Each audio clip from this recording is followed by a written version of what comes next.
ইব্রাহিম আলাইহিস সালাম একদিন আজরাইলকে বলছে, আজরাইল, কোন নাফরমান পাপীর রুহু যে কবজ করো তুমি, তখন তোমার চেহারাটা কিরকম হয়, আকৃতিটা আমার এটা একটু দেখাও।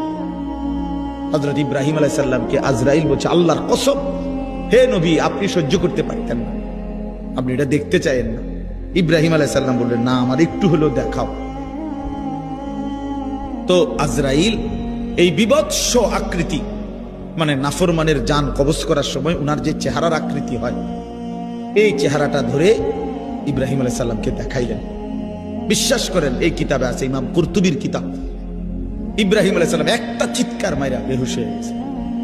হুঁশ আসার পরে ইব্রাহিম আলাইহিস সালাম বললেন, আল্লাহর কসম, আয় আল্লাহ, মালিক আপনার কসম, কবরের আযাব, জাহান্নামের আযাব কোন নাফরমানের জন্য কিছুই লাগবে না, শুধু আজরাইলের এই ভয়ানক দৃশ্য জান কবজের সময় একবার দেখলেই তার সারা জিন্দেগীর নাফরমানির শাস্তির জন্য এটাই যথেষ্ট।